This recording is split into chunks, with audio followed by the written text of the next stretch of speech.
Welcome to where we're exploring the spy family era to what if Deku was an assassin. The way we're going to explain this, well,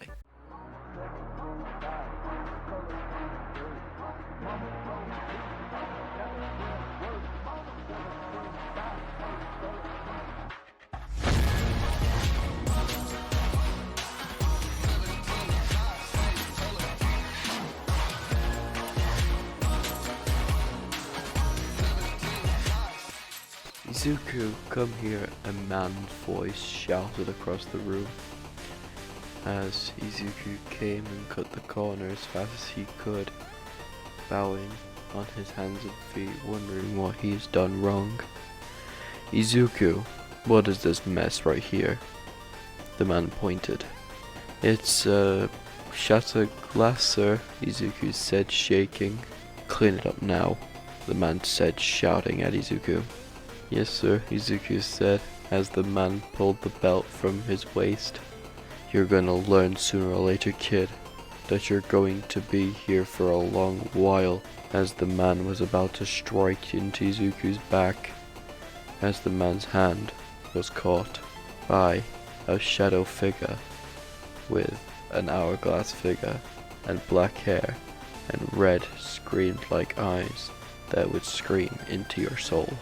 As in front of Izuku, you could only feel the amount of wet, dripping, red substance that was coming out of the man's throat, as the only thing Izuku could do in that time was back up in fear and try and hold back his tears, thinking his master might resurrect and kill him. As Izuku backed into the corner, with his knees crivelled to his chest, as he crawled up into his ball and cried and cried and cried, not thinking that it would have consequences.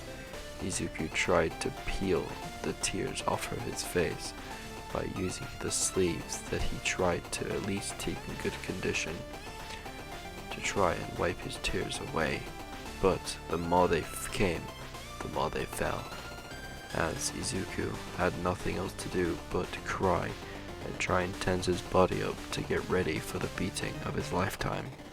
But it didn't came.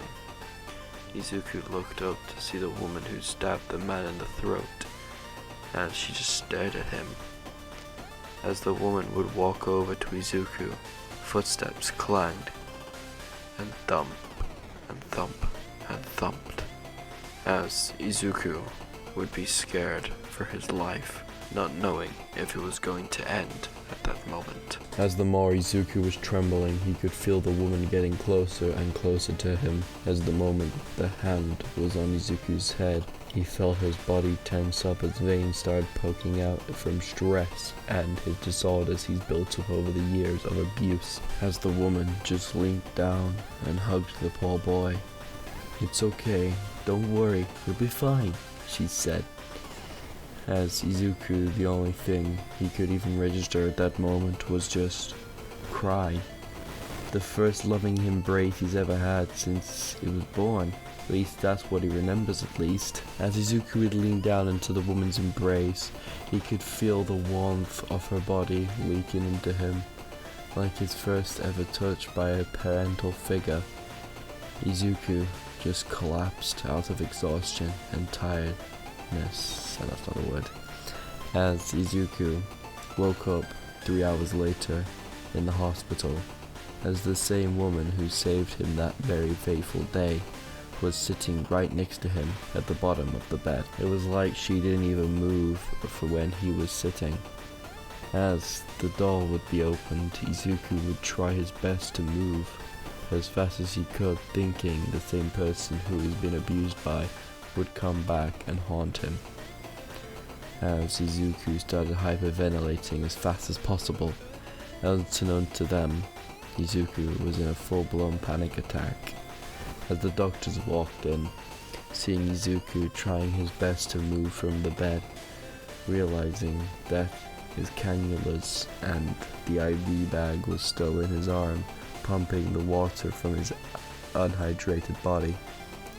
As the doctors and nurses ran into the room and held Izuku down, to try and stop him from having a full-blown panic attack, they injected him with a relaxant to relax his body. But with this, it made him fall asleep once more. As the woman at the bottom of the bed finally woke up, wondering what had happened. "Excuse me, what would happen to Izuku?" she said. "Well, the boy just had a very full-blown panic attack, probably from unknown background. But from your description of it, I'm guessing he's been abused by his parental figure, or his father or mother. Did you know he had a father or mother at all? If there is, we need this information now," the man said. When I looked at Izuku and tried to find him, well, when I did find him, there was no parent or anything in sight. The only thing I saw was one man trying to beat him up, the woman said, as the woman would reveal herself. "What's your name, actually, so we can just write you down as one of Izuku's guardians, just in case his parents don't actually come back?" "Well, my name is Your Forger," she said, not thinking about her last name that much. "Okay, Miss Forger, would you be able to just assign here to have Izuku released when he's ready? And just to note that if you don't take care of him, he will be put into the system. And that thing nowadays is terrible to young kids," he said, trying to guilt trip her into taking Izuku off his hands. But I think you all know where this is going. As Izuku woke up 3 hours later in a distressed, force of feeling, as Izuku saw the woman wide awake at the side of the bed, holding his hand while he woke up slowly from his stupor. "Izuku, are you there?" she said, snapping her fingers slightly in his face, not actually in an abusive way, of course, as Izuku's eyes would widen and try his best to focus his vision on the young woman. "Yes, miss, I'm okay," Izuku said, still shivering in fear, as Izuku would try his best to try and at least get away slightly and try and bow, but his body would not allow him to, as the only thing he could do at that moment was just sit there and cry, as he would try his best to move and try his best to apologize for causing so much trouble, as the only thing the woman had to say was, "Izuku, would you like to become my son?" she said, boldly actually. "Wait, what?" Izuku said. "Well, I'm going to become your new mommy," she said, boldly once more.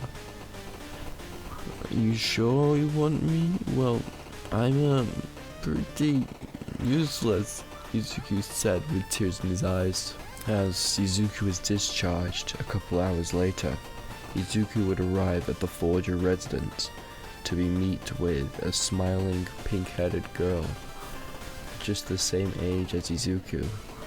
Well, similar in age, of course, as the other person would be with blonde hair and with a bald expression on his face, chilling there at 6 foot.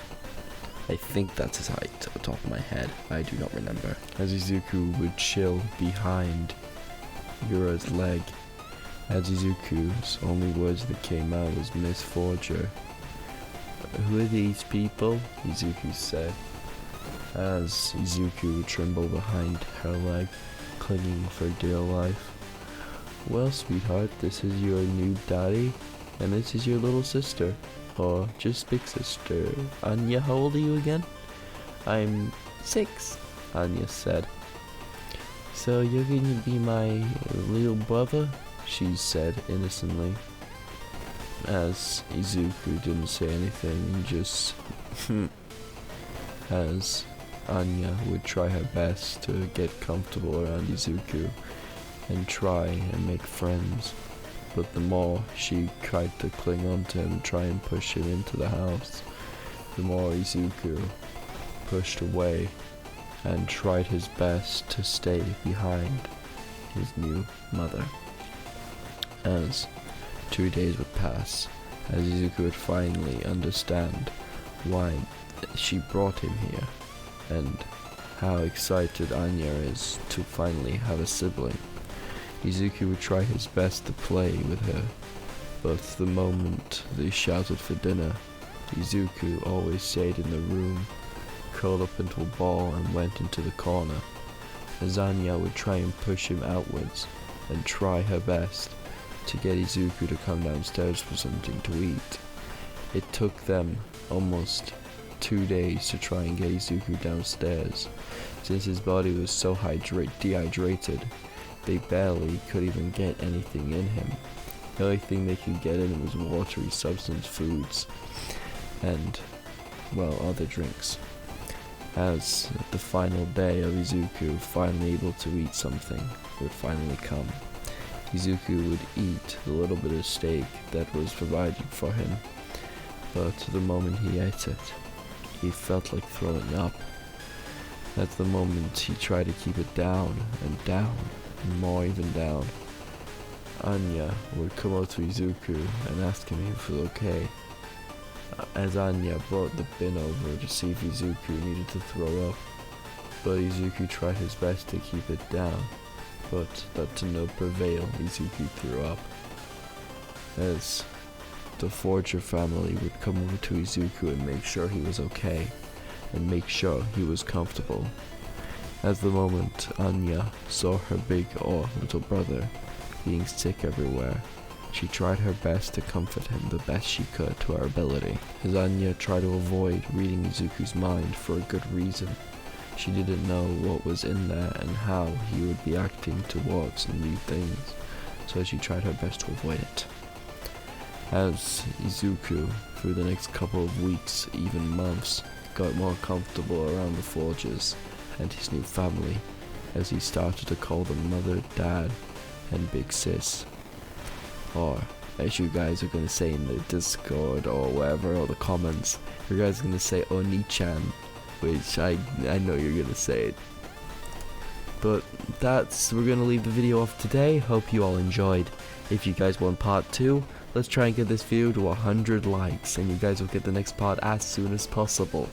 I thank you all for entertaining me throughout this entire video.